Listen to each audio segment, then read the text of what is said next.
Okay. Well, hello, everybody. Welcome. It's nice to have you all in this space, and I'm glad that you've made time to be here today. I'm Lisa Reichert. I use she, her pronouns. I am the career and professional development lead within the people and organization development team, which is part of Berkeley People and Culture here at UC Berkeley. I know we have maybe a couple of folks joining from the Berkeley Lab today as well, so welcome. And I'm just happy to be your host and moderator today. The way I'm feeling, I have a range of emotions today in this, this week where we just had our elections, and I feel like I'm moving through maybe some stages of grief and trying to focus on self-care. And with that, I think that today's topic is very timely as we assess and embrace our own agency during these interesting times of change and uncertainty. And with that, I am so delighted to introduce today's facilitator, LaToya Zavala, who is joining us all the way from Lisbon, Portugal, where it is 7:35 p.m. this evening. So, LaToya, thank you so much for adjusting your schedule to meet our schedule to be with us here today. So, LaToya has been actively transforming lives for 20 years across the US, Mexico, Kazakhstan, and Japan, and is formerly a Navy chaplain. LaToya now serves the global community, and she is an inner power coach, a master Reiki practitioner, a master emotional freedom technique practitioner, and motivational speaker. And LaToya helps leaders release blocks and triggers from toxic connections and collective conscious suppression, reaching the next level of knowing, loving, trusting, believing in, and being their truest and most authentic selves so that they can act in courage, confidence, and power. LaToya, thank you so much for being here today to share your time and your energy and these very timely strategies with us. Hello, good morning, and soon to be good afternoon. Hello, everyone. And first, let me thank you, Lisa. Thank you. We've been communicating about this for quite a while now. We didn't know how we would be walking into this session, but here we are, and really truly believing that all things in its time and place. So everyone, I am so honored. I cannot tell you, I'm so honored. I'm so privileged and super fired up also to be here. I will tell you one thing.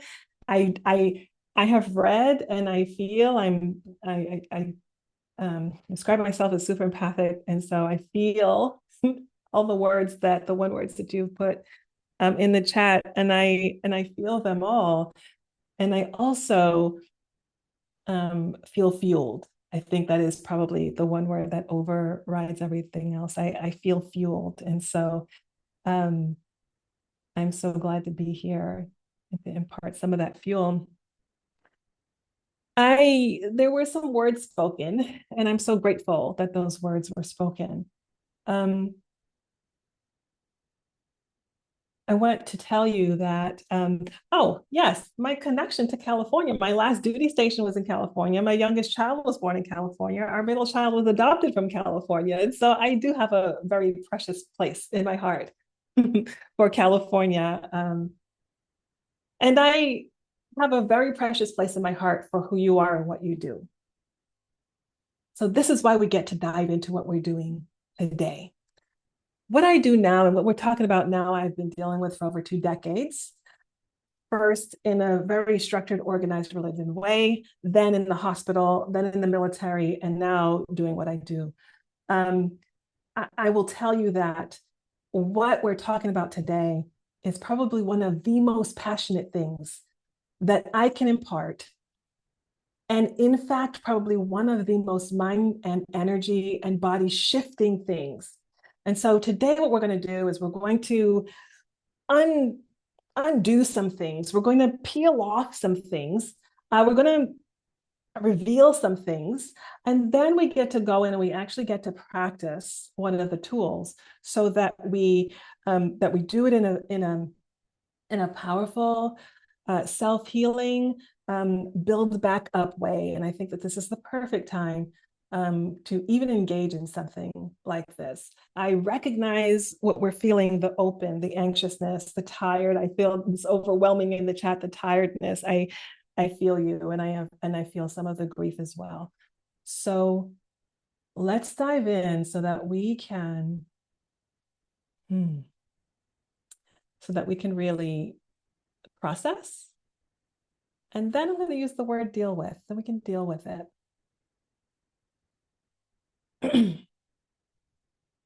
Let us dive in.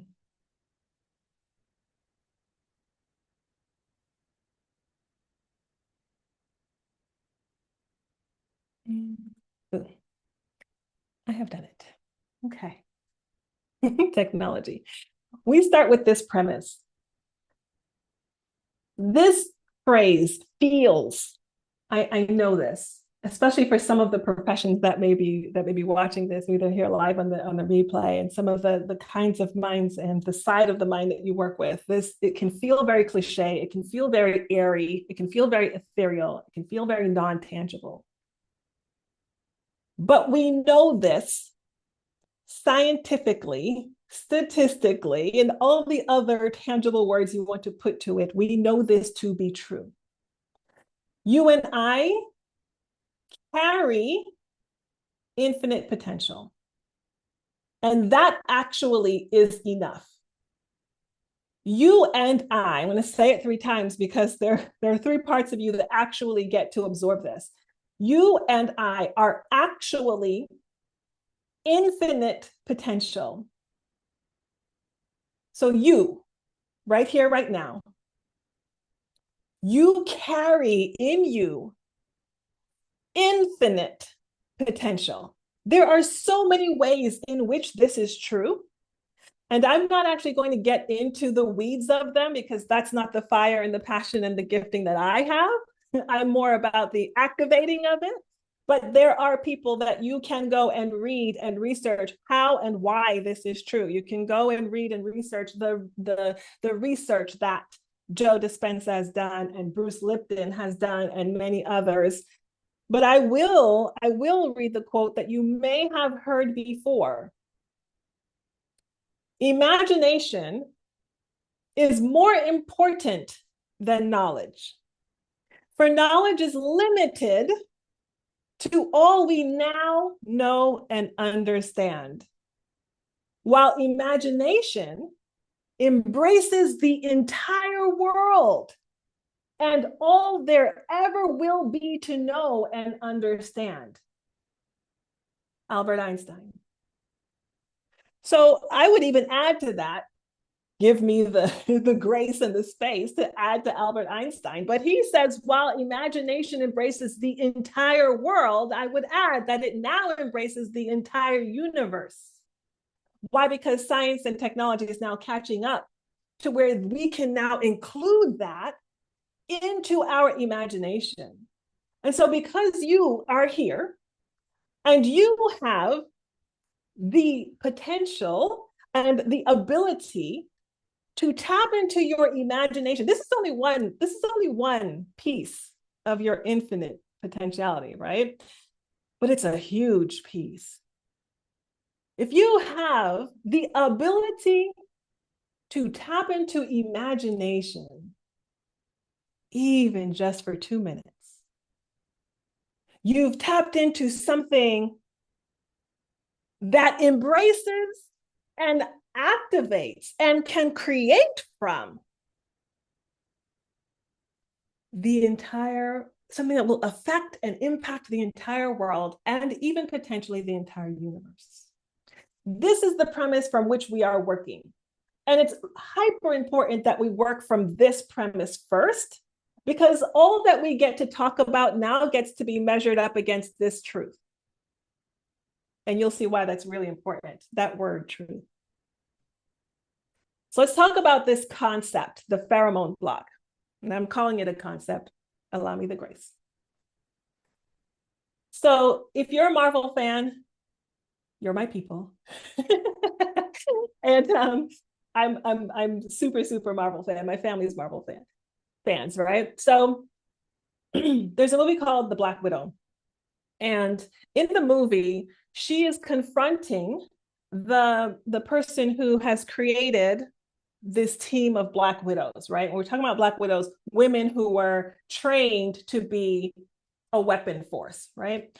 And so in their training, they were traumatized and abused, and there were some terrible things that were done to them in order to make them these killing machines, so to speak, right?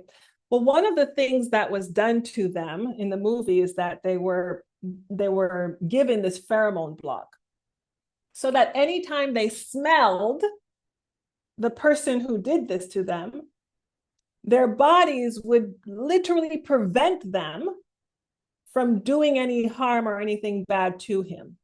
So there's this scene where she is confronting him, because she's getting ready to shut him down and shut down his whole operation. But she's also aware, and he knows, that she has this pheromone block. And so he says, go ahead, try to hit me. Go ahead, try to hit me. And then she raises her hand to hit him, and it's stuck in the air. It can't go any further, right?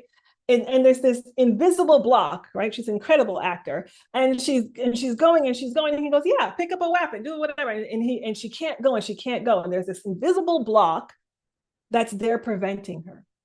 This is the pheromone concept. There are things that happen to us that are projected onto us that our subconscious absorbs and embraces and accepts and makes a part of our makeup. When that happens, this kind of dynamic starts playing itself out in your life. It's almost like a pheromone concept. So you're like, oh man, I'm going to write this book. 2025, this book is going to get out there. I'm going to write this book. And you go to pick up the pen and it just won't go. It just won't, right? It's just this invisible block. And we have given this invisible block quite a few names. So I'm going to put Lisa, you'll help me. We'll put the poll up. And I'd like for you in this safe and accepting and transforming space, I'd love for you to put in this poll, what form of, quote unquote, pheromone block do you often face when you're getting ready to do something that can create power? It's something you enjoy, something you want. It could be a passion project. It could be a professional project. I see them all coming in.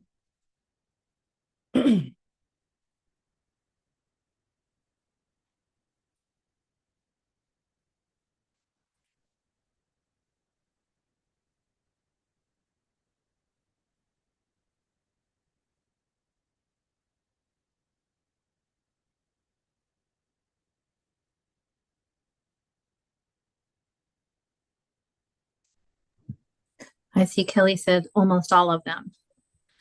Okay, I feel you. And there's reason for that. And we're going to see part of why that is. And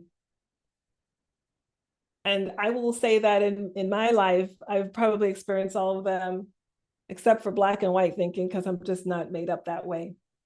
But I live with fierce black and white thinkers. Fierce. Yeah. All right. Does it look like we're kind of complete?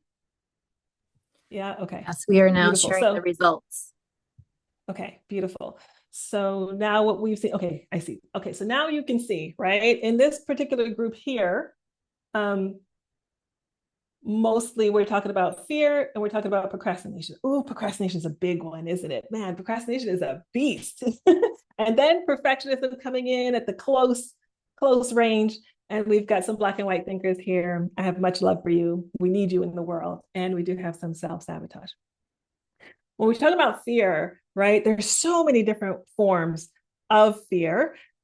And we're actually going to just take some specific time to touch on that.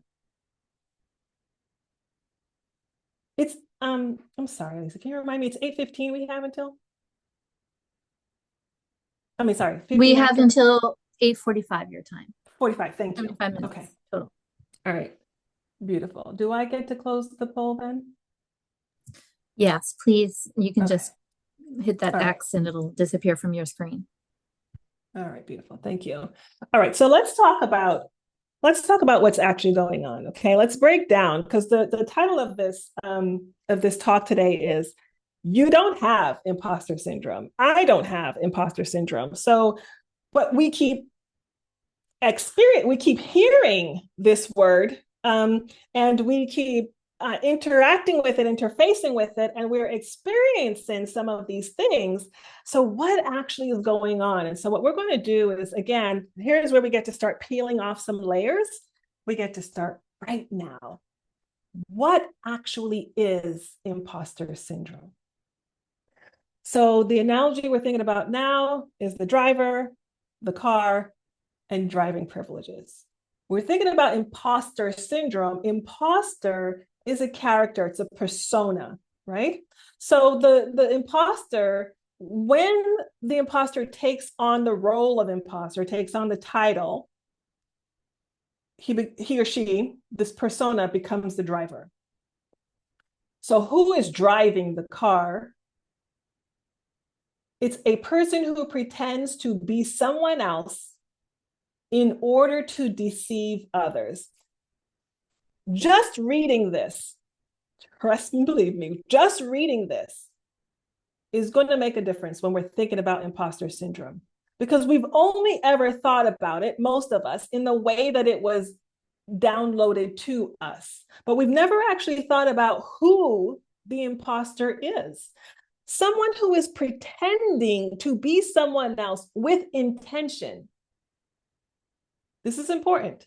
With intention to deceive someone else. Who is being deceived? Let's talk about that. So the driver is the imposter. We understand who the imposter is. When the imposter takes on title, what becomes the driving privileges? Here's where the friction comes in. This is the actual definition that has been downloaded, that has been given to the collective, to the society, of what imposter syndrome is.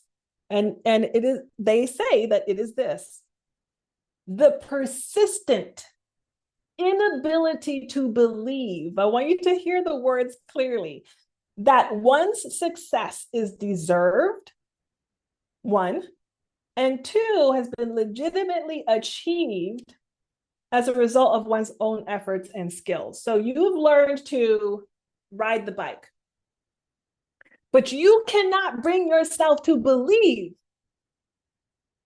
that you deserved to ride that bike, that you deserve now to pop wheelies, that you deserve now to start learning to ride without hands on the handles and so forth. There's an inability to believe that you deserve and that you actually did it with your capabilities, with your intellect, with your muscles, with your strength. The inability not to do, not the inability to do, not the inability to achieve, not even the inability to make me believe that you've achieved. It's the inability to believe in yourself. So if imposter syndrome, quote unquote, is the inability to believe in yourself, then who is being deceived? Can you hear the question? And okay, so you got up, you learned to ride the bike. What does that mean? You fell a few times, you got back up. You pedaled, you held the handle, you fell again, you got back up, you balanced yourself, you learned how to balance your body on this thing. Then you had to learn to brake, then you had to learn to turn around, then you had to learn, right? So you there's a lot that has gone. You fell, you cried, you scraped your knee, right? You've done all those things, you're back on the bike, and you've learned to ride the bike. I see you ride the bike. The person across the street sees you ride the bike, but you can't believe that you deserved and you were able to do it. So who is being deceived? It would be you. And if you are being deceived, who's deceiving you?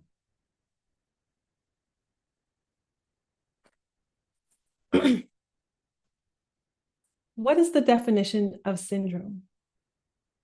It's a group of symptoms which consistently occur together. And so thinking of it in this way, the person who said, man, I've experienced all of them. Yeah. And we're going to talk a little bit more about how they intertwine. But when they tell you, oh, you have a syndrome, really what they're just saying is you experienced the things that we have just talked about. You experience perfectionism, you experience fear, you experience self-sabotage, you experience procrastination, you experience those things, several of them at a time, a couple here and there, you experience them. And so what they have said to you is you have a syndrome. And what's interesting is at the same time, while they're telling you you have a syndrome, they're also telling you, but it's actually not a real mental diagnosis, right? So what happens then when they tell you you're experiencing imposter syndrome? It's a thing. Oh, you experiencing procrastination? Yeah, I experienced that. Oh, you have imposter syndrome. Do you experience fear and perfectionism at the same time? Does that stop you from doing what you're wanting to do? Yeah. Oh, you have imposter syndrome. And when they tell you, oh, I think you're experiencing imposter syndrome, what they're doing is labeling this part of you as an imposter, which then carries this notion of intent to deceive, which then carries shame, guilt, right? Because you don't think of yourself as an imposter. You don't think of yourself as wanting to deceive anyone. But the word itself carries that. So now there's a whole different emotion set that is also being projected onto you when they gave you the words imposter syndrome. So now the imposter takes the wheel and is driving the car, and his driving privileges are the inability to believe in yourself, which is just broken down that way, right? So now imposter takes the wheel. Imposter has driving capabilities and privileges. And then they said, and the link down below is belongs to the Harvard Business article entitled "Stop Telling Women That They Have Imposter Syndrome." So that's why the word "women" is there, but it really pertains to all of us, regardless of how you identify. The quote is this: "It's important to note that imposter syndrome is not a diagnosable mental health condition, but rather a pattern of thoughts and behaviors," right? The driving privileges. With awareness and support, women or all people, however you identify, can learn to recognize, super important, and then what? And then manage their imposter syndrome. So in other words, you get to stay imposter. Imposter gets to have the wheel oftentimes in your life. You just get to take it back sometimes, right? You get to manage the symptoms and build confidence in what? In what? Not in yourself, in your abilities. And therein lies the flaw. Because what's happening? The actual imposterism is the inability to believe in yourself. And what they're saying is you can manage it, co-drive, by building your confidence in your achievements and in your success. But what's happening? The persistent inability to believe in your deservedness remains. This is a problem. This is a problem. This is, in fact, exactly why you will pick up the pen to write that book and it will get stuck. And then you'll find yourself, it gets down there and you write a chapter and then the next, it gets stuck. Because the management is not enough. You have questions, comments, I would love to hear them as we go. I'm willing to stop and I'm willing to talk because it's hyper important. Why is it hyper important? Because the truth is you have infinite potentiality, infinite potentiality. And the only thing for most of us that is stopping us is the title has been given, imposter, then they've been given the driving capabilities and privileges, and we're co-driving. Does that make sense? But let me ask you a question. What if in this infinite potentiality, in this all-powerful imagination that is even more important than knowledge, here clearly, because right here what they're saying is awareness, right? Which is knowledge. But if we go further to the actual infinite power that you have, and we actually begin to imagine and deal together with the symptoms, and we actually begin to deal with together and take away the title imposter, which we are not, then we take away the driving privileges and we take back the wheel. What happens? So let's go to the root. Let's go to the root. I'm about to go in, y'all. You ready? You ready? Let's go to the root. LaToya, Yes. we do have a question if this is a good time. Okay, I'm ready. Yes. Okay. Let's do it. Allison asked, how does memory play into the management? Sometimes I'll forget my achievements and someone else has to remind me, even if I did or did not dismiss it as something I earned, deserved. Absolutely. There, absolutely.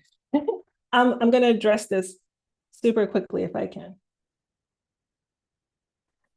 In Spanish, they have a saying, and the translation is, it's so much more valuable a paper and pen than your memory. What does that mean? In the Navy, it is actually a practice that you create a binder, and in the Navy, it's called I Love Me binder, right? A love yourself binder. Now, hardcore over masculine energy military has created this. Why? Because yes, we tend to forget. And there's a reason for that. So juicy. There's a reason for that. And actually, we're going to go into it when we talk about fear, which I think is 2 more slides.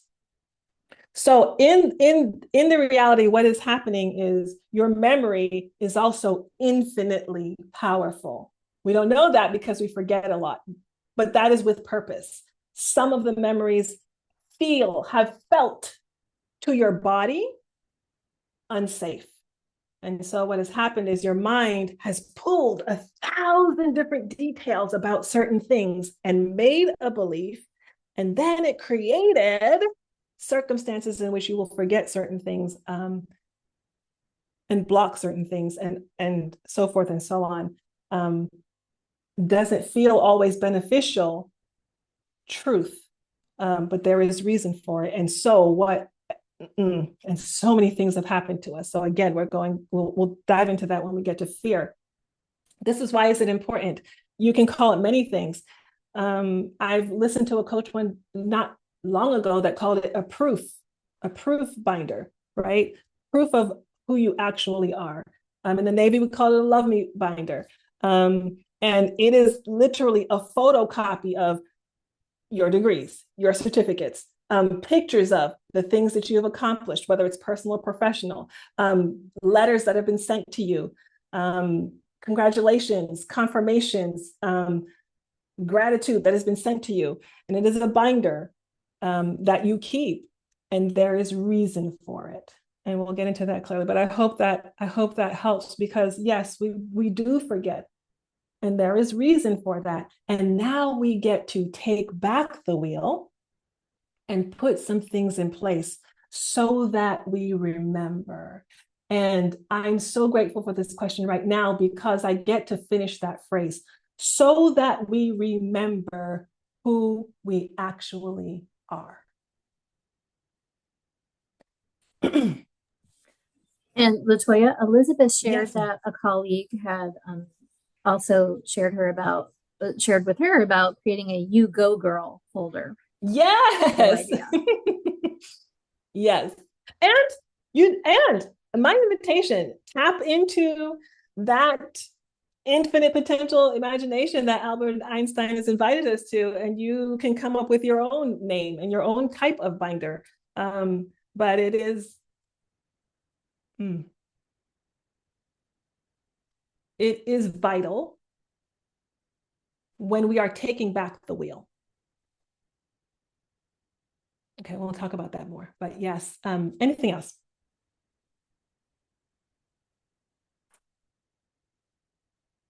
Okay. Linda shared my director calls it his praise file. So there's yes, another option. Yes. And ooh, there's so much. A lot of us come from different cultures, backgrounds, traditions, religions. And I say this as neutrally and non-judgmentally as I can say this. There are places in each one of those that have said to us, it's not okay. It's not okay to compliment yourself, or even to receive compliments, or to praise what you have done, even to say thank you for what you have done. Like, you are not even allowed to say that. You're not allowed to receive. You're not allowed to receive compliments, or even think that you did this on your own. So there's so much that goes into that. And that's why it's really important for us to really begin to peel off those layers when you think about, how did this imposter take the wheel? Right? The actual definition is the persistent, right? Not today I feel down. No, the persistent inability to do what? To believe, right? So we're talking about here, and where these beliefs and ideas and blocks came from. So that's why it's important to redo that. And the way that we redo that is to create some of these things. Some of the people in my program, they're not writers, but we have so many devices now.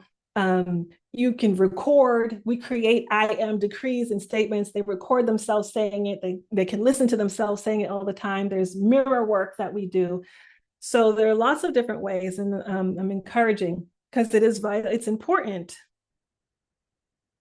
I have seen some of the professions of what you do in here. It is important for you to completely take back the wheel, because what you do for us, for the collective, for the society, is important. So, why? I heard someone on a podcast say, if you're experiencing imposter syndrome, then maybe you're an imposter. So here's why this is so incorrect and damaging. The reason is because you and I, we have been told a lot of things. And I don't have to ask you, I know. And because of what we have been told about ourselves, about our races, about our roles, about our gender, about our culture, about our tradition, about who we should be, about who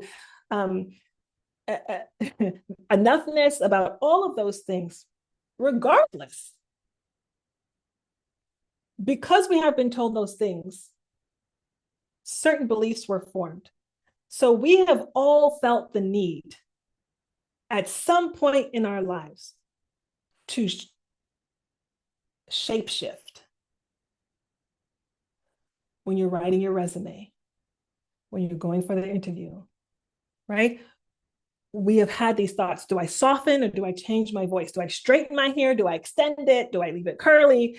Do I color it? Do I act more like a man? Do I act more like a female? Can I be how I really feel? Or who do I need to be in front of this particular audience? Do I act or pretend that I know as much as I do? Do I act or pretend that I know way more than I do? I was literally told when I finished my bachelor's, listen, to get the job that you're trying to get, because you're a woman, you actually have to have your master's. Even though the males in this same job can get it with a bachelor's, you actually have to have your master's. So when you are told something like that to your face, what happens? The brain immediately captures some of these things.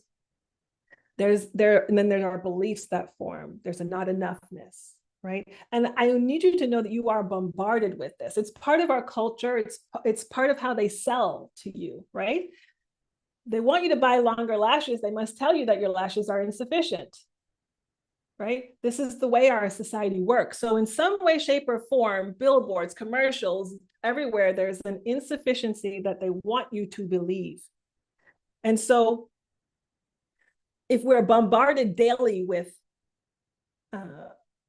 this messaging that you are somehow not enough, and you somehow need to be, and you somehow should be, and you need, then there are things happening.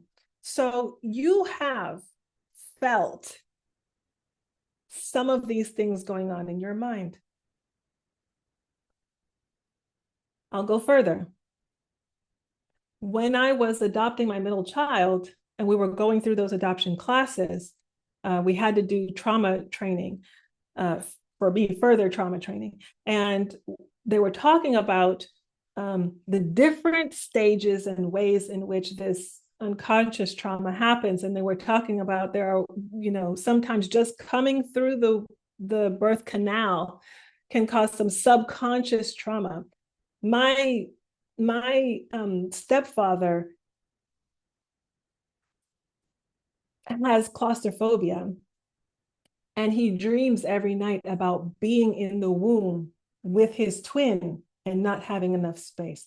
So when we're talking about some of the traumas that we've experienced, it isn't necessarily what you experienced at 20 or 15 or even 40. It's not even what some people would say, oh, the big traumas, right? Like losing someone, or domestic violence and assaults and things like that. We are even unaware of some of the other traumas that have happened even before what we were just talking about. The memory can hold and bring back to you. So it's hyper important that we understand that we are experiencing these things for a reason.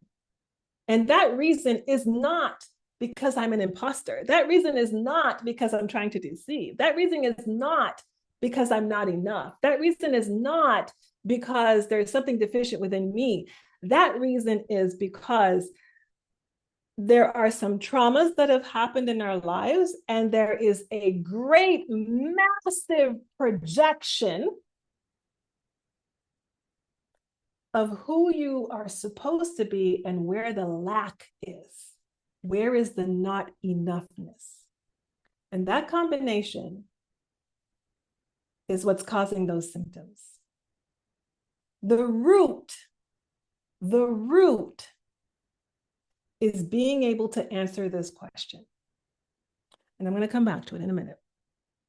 But the question is, who are you? Who are you?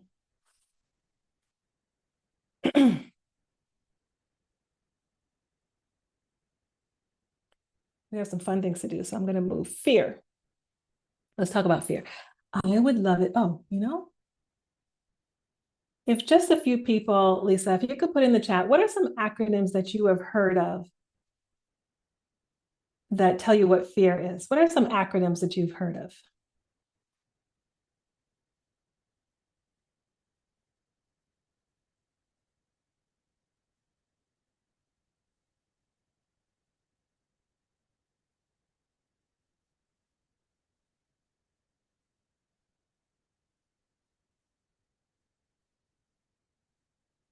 Mm-hmm. Mm-hmm. Okay. So I'm sorry, I could be clearer. The acronym for fear, if you've heard some acronyms for fear specifically. So yeah, this is one of the biggest ones, right? False evidence appearing real. Okay. Right? That's one of the biggest ones. When I really began to dig into the trauma work in a non-clinical space, in an unconventional space, I realized that that specific one is dishonoring to who you are and what you've been through. And here's the reason. Exactly what we were talking about the whole memory situation. It isn't false evidence. What's happening is your body is being directed by your subconscious because your subconscious has picked up on things that it felt was unsafe. Who gets to decide what was traumatic enough for your subconscious to begin to protect you? Your subconscious. There's no one else. No one else gets to decide, not even your conscious. Your subconscious, and there are lots of statistics out there now that will tell you over 90% of your behavior comes from your subconscious. Your subconscious is super powerful and it makes some decisions for you. and one of those decisions is what is unsafe.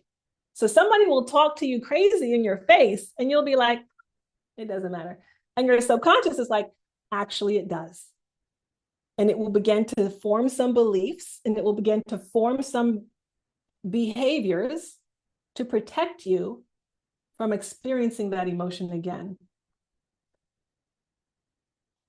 And it can take on many forms: social anxiety, fear of leaving your house, hermiting, like all kinds of things it can take on. But your subconscious is the one who decides this is dangerous and we get to be protected. So what I'm saying is it isn't false evidence. The fear that you are feeling, whatever that fear is, it came from somewhere. Your subconscious has decided this is evidence. And for a lot of people, and I know the statistics, for a lot of people, that evidence is really, really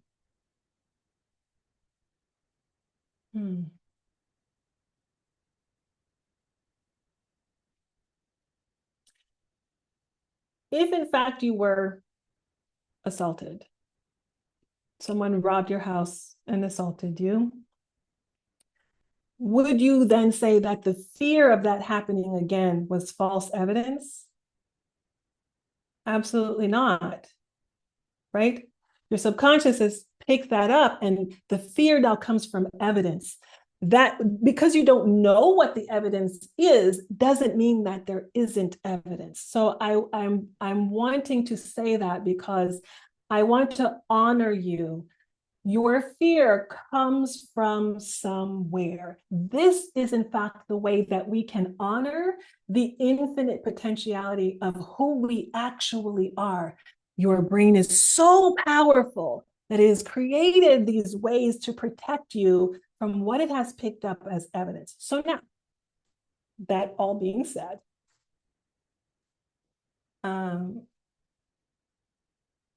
what kinds of fears, right, have come from some of these things? This is a poll. Yeah. Let's put up the poll.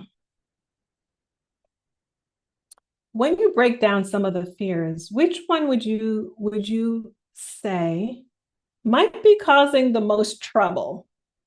Is it fear of failure? Is it fear of judgment? Is it fear of change? Is it fear of success, which is a tricky one? Is it fear of abandoning or abandonment? And in my work, I find this to be one of the biggest ones, right? If I'm successful, if I do this thing, I might leave them behind. or they might leave me behind, right? You've heard the saying, it's lonely at the top, excuse me, right? So all of these beliefs being projected onto you, you take them in, it stops you from acting, and then they say you have a syndrome, right? Beautiful. Okay, fear of failure, fear of judgment, fear of change, fear of success, fear of, okay, so you can see judgment's a big one. Yes, and coming in close behind failure, and fear of abandoning or being abandoned. Absolutely.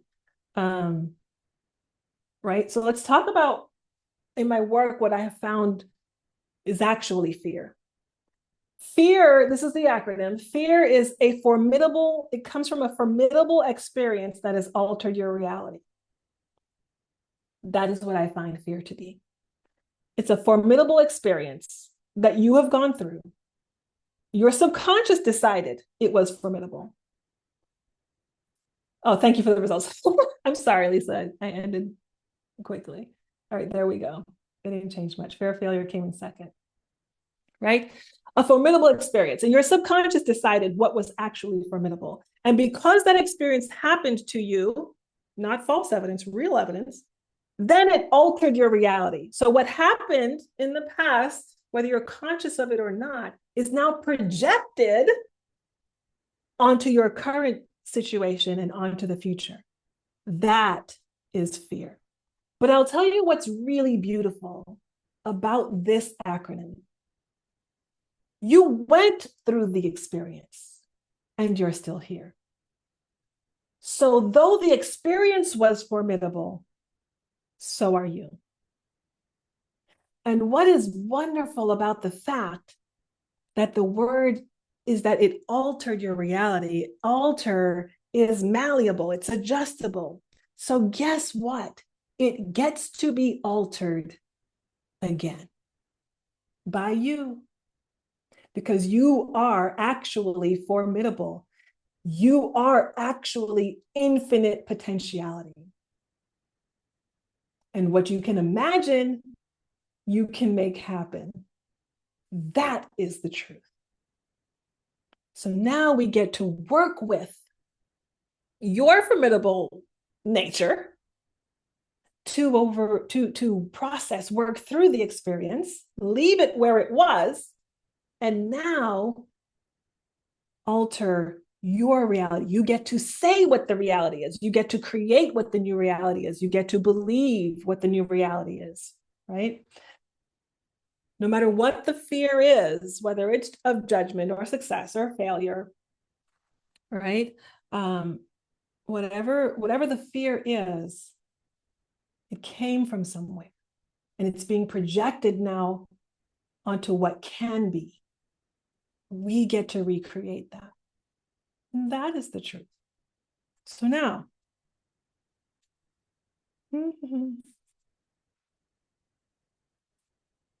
let's talk about the mask.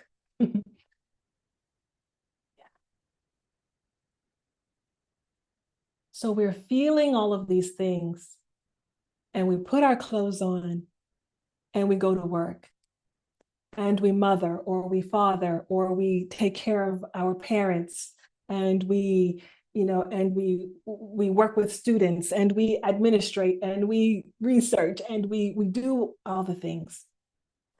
And Lisa writes me an email and she's like, hey, I'd like you to come and do the workshop. And I'm like, right? And then some of the symptoms start to work, but I know, right? Because really deep down inside, I know that I'm capable. Deep down inside, I know what I have done to get here. I know what I know what I know, right? But then there's that, and those symptoms start to creep in, right? And then what typically happens is we put the mask on so that we can do what we actually are good at doing. But that mask is made and tainted with some of the symptoms: perfectionism, overworking, avoiding challenges, minimizing achievements, procrastinating, fear, what we just dug into, self-doubt, which is really kind of an underneath layer, and then creating the masks. When we create the mask and we put it on to be our fabulous, wonderful, powerful selves, we are in fact co-driving with the persona of the imposter. And then we are in fact managing. So how do we, before we go there, let's look at, because I feel like this is one of the most powerful videos that can really describe what's happening.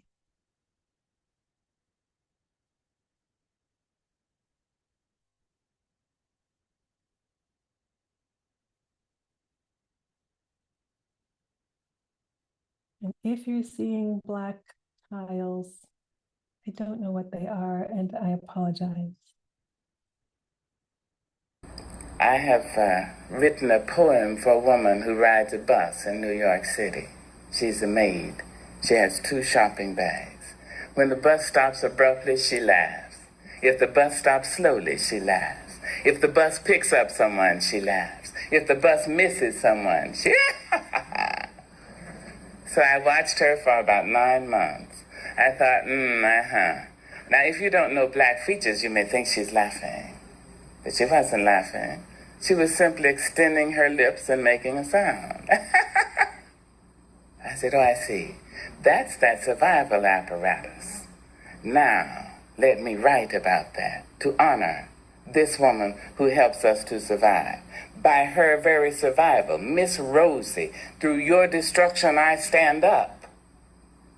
So I used the poem with Mr. Paul Laurence Dunbar's poem, Masks, and my own poem for old black men. Mr. Dunbar wrote Masks in 1892. We wear the mask that grins and lies. It shades our cheeks and hides our eyes. This debt we pay to human guile. With torn and bleeding hearts, we smile and mouth with myriad subtleties. Why should the world be overwise in counting all our tears and sighs? Nay, let them only see us while we wear the mask. We smile, but oh my God, our tears to thee from tortured souls arise. And we sing, hey, baby, we sing, hey, but oh, the clay is vile beneath our feet and long the mile. But let the world think otherwise. We wear the mask. When I think about myself, I almost laugh myself to death.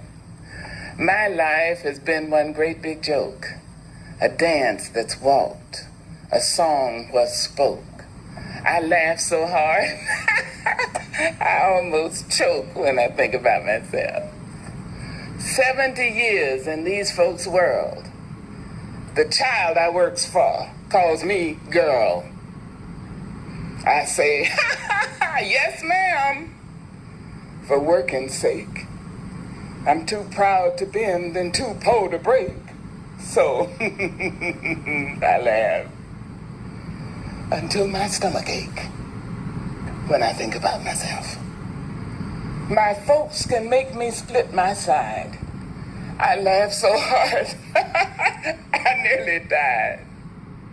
The tales they tell sound just like lying.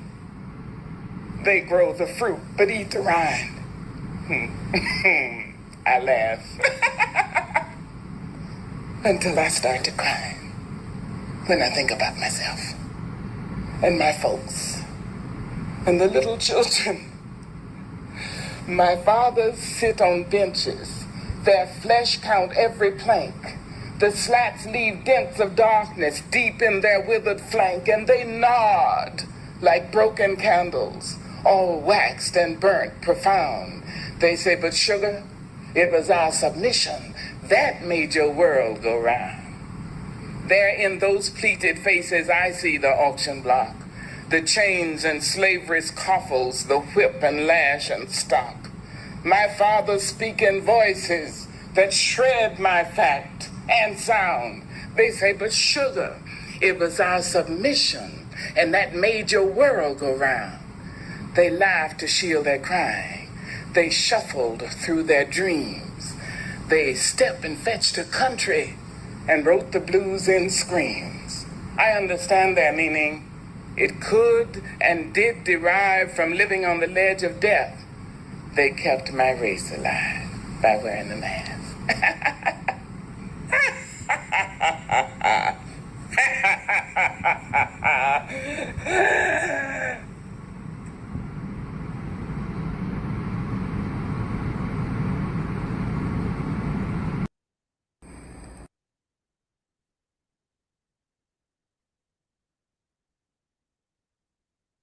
Mm.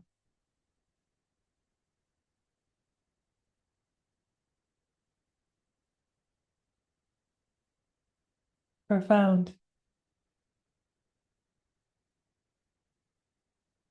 I welcome your thoughts and comments in the chat.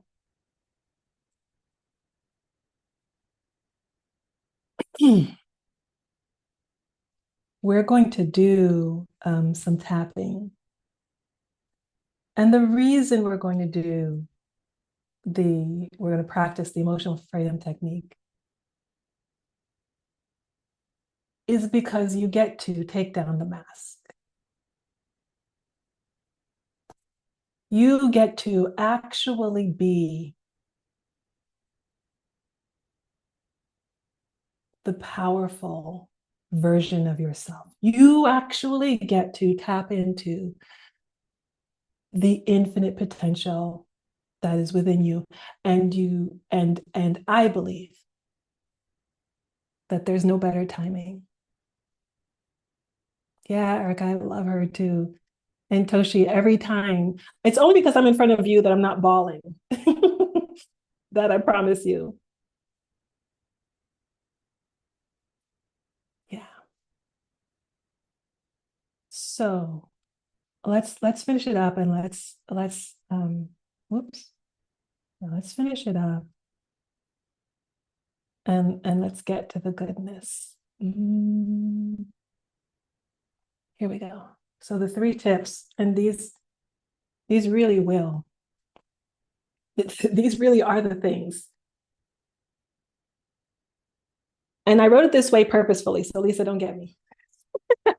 Decide and always answer the question. If you hear nothing else, you will always be asked the question, who are you? And it comes in different forms. Who are you? Who the hell do you think you are? How did you get here? What are your credentials? What's your experience? You will be asked. And it's not necessarily the question, but sometimes it's the intention. Sometimes it's the energy. And you know exactly what I'm talking about. It is important to answer the question, but hear this. It is not always important to answer it verbally, because it's not about them. It's about eradicating the persistent inability to believe in yourself and who you actually are. It's about taking back the driver's wheel from this persona that has been created and given a title and given driving privileges. We get to take that back. Answer the question, even if it's to yourself, if it's in your journal, if it's in your Love Me Go Girl binder, if it's in your phone, if it's in voice notes, if it's in you in the mirror, if it's just in your head and your subconscious. It doesn't matter your gender, your lack thereof, your race, your culture, your religion, your tradition. Answer the question. Who are you? If you don't decide it first, then the answer will be all over the place. And you'll be co-driving that car with all kinds of personas. And there will be all kinds of masks. Regulate your nervous system. We're going to breath work helps with that. But we're going to use tapping also today. And there are other forms, but we're going to use tapping today because it's fun. And success number 3, I typically use another word, but Lisa hasn't watched me, so I'm saying destroy. But if your body, nervous system, your emotions, your energy can handle it, be as graphic as you would like to be with this comparison monster, because it is the destroyer, the robber, and very often the killer of your dreams, of your greatness, of what it is meant to come out into this world through you. There is no comparison. Even if I did the exact same thing that you did, in the exact same chair, in the exact same way, it could not carry the same impact. It just can't. So if anywhere the comparison monster shows up in your life, construct your tools through the infinite potential in your imagination that Albert Einstein has talked to us about. And repeatedly get rid of them. Okay. So we're about to tap, and Lisa's going to give you those additional resources and links. I'm going to stop share.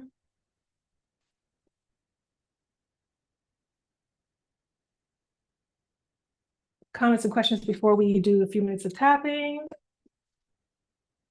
You will want to see me. I don't need to see you, but you will want to see me. Yeah. Laura, you were wondering what's going to show up. Yeah, that daggone devil always shows up. Yeah, you're welcome, Jen. And hopefully you get the recording so you can do the tapping. Oh, yeah. I can go into a whole nother workshop about comparison and the comparison monster, but we won't do that. What we will do, we'll include it in the tapping. Write that down. Anyone else? Okay, let's go. I'm going to go through, take off my glasses, and I'm going to go through. You may want to put me on speaker mode so you can see. I'm going to go through the points. I'm going to go through twice so you can see them. I'll talk a little bit, and then we'll do the actual form. So the classical original round starts with your head. You would use 5 fingers and you will tap. How many times? You want to at least do 7. Doesn't have to be hard. You can tap lightly. What we're doing is we're connecting with the nervous system. We're connecting with the lymph node. We're connecting with the parasympathetic system. Okay, so 5 to cover the area on your top. You can only use 1 finger for the sections on your face. If you're going to use 2, always use the index finger. You will go the inner eyebrow, then you will go the outer eyebrow, then you will go under the eyes, then you will go under the nose. You want to be over your gum and not your teeth. Then you will go your chin. Okay, and if you're in a space where you can only do that facial, do that. The next 2 points, collarbone, go down to about 2 inches. You'll feel a little notch there, like a node, and you can tap there. And the last point is the side. So it's about nipple section, bra section, and you'll use 4 fingers to cover the nerves there. You don't have to use 2 sides. You can use 1 side. Okay. So, all right, okay. So we'll do 1 more round so you can feel the 5 for the crown. Inner, outer, under the nose, chin, under the collarbone, and the side. Before you begin, what you want to do is just kind of feel into it. You can tap on anxiety, you can tap on stress, you can tap on comparison, you can tap on fear, you can tap on anxiety, you can tap on bad habits, you can tap on procrastination, you can tap on grief, you can even tap on physical pain, but please contact me before you do that. You want to give yourself a number because you want to self-assess, and that will help you with the movement and the actual dealing with, right? And the repair. So let's say you're dealing with, there was a lot of tired, there was a lot of anxiousness. So let's say you're dealing with anxiousness. You want to just feel into it. And this is where you get to just trust yourself. It's just you. And you give yourself a number. And given this, what's all happened this week, maybe you're feeling the anxiousness. We're going to start from -10 to 0. -10 being, I'm near death, right? 0 being, I'm zen, I'm neutral. Maybe you're at a -7, maybe you're at a -5, right? Just feel into it. There's no judgment. No one's testing you. And you feel it. And you choose the number. You may even want to write that down. And then there's the setup phrase, super important. And that happens, they call it the karate chop, and you use 4 fingers and you tap here. And the setup phrase is self-acceptance. So even though I am feeling anxious, tired, whatever your word is, I choose to accept myself. You say that 3 times. Even though I'm feeling anxious, fear, worried, tired, confused, whatever it is, I accept myself.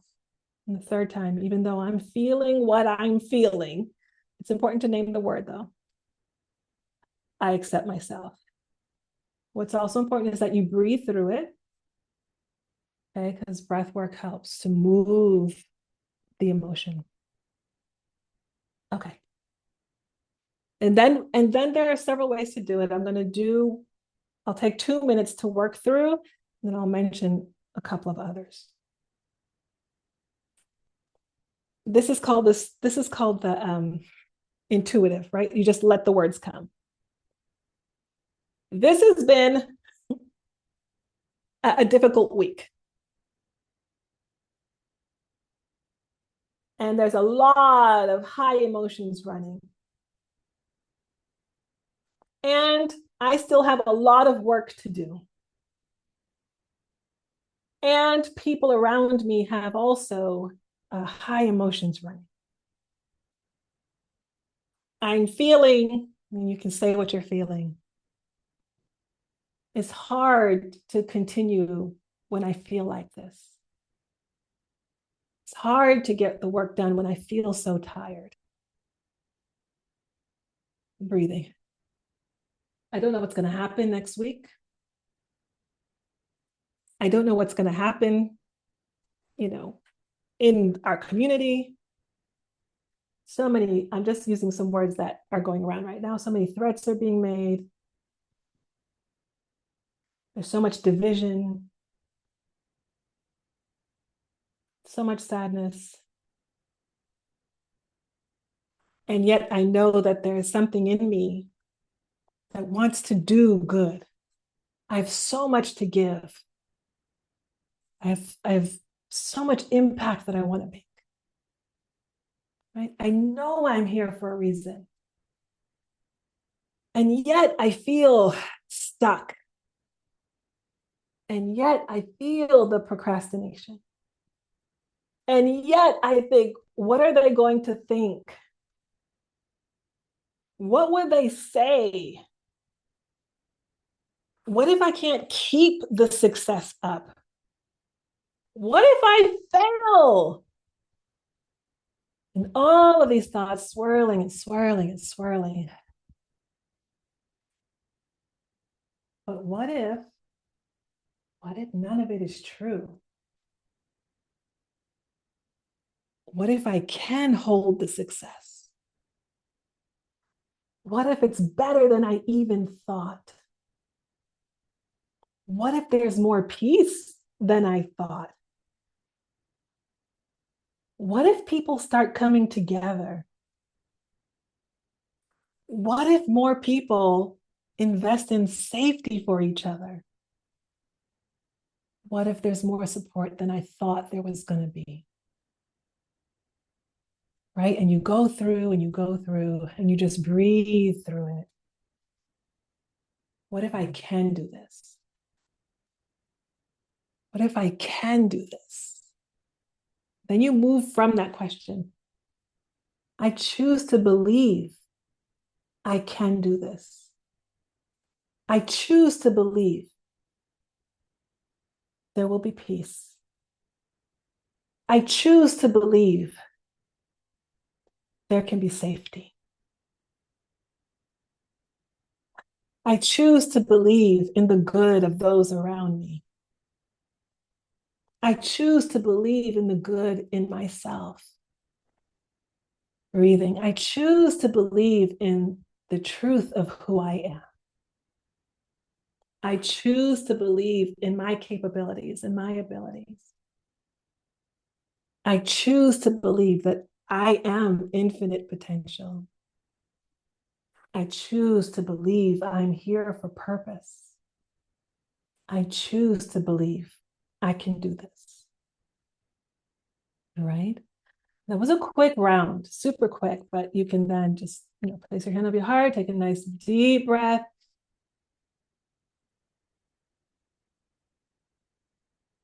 And even though that was super quick and not necessarily pinpointed because I'm gathering all of what was happening here, you can feel the number has it moved.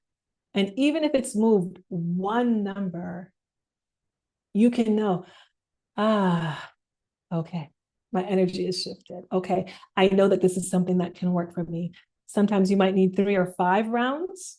And sometimes it's a sequence of like maybe 5 days of doing this tapping, but it will regulate your nervous system. It's being taught now in public schools. It's being taught and covered in the military. My son now, they teach tapping in his public school in Portugal. Oh, beautiful, Allison. Thank you for sharing that. Yeah, absolutely. We're at time. I am complete. Thank you so much. It's been an honor. It's been a pleasure. And may you be at peace. LaToya, thank you so much for this very profound and deep and authentic time that you have shared with us and guiding us. And I think the timing, was just so synchronous. So thank you all for being here, for taking this time for yourselves, and for just showing up as you are. And LaToya, thank you for just helping us recognize that we are enough. And I hope that we can just continue to remember that and take the time we need to take care of ourselves and also just accept each other as well. So I will follow up with some resources. The evaluation is in the chat if you want to share your feedback now. Otherwise, everybody take good care and have a good afternoon. LaToya, have a lovely evening.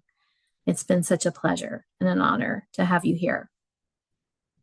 Thank you. Thank you, everyone.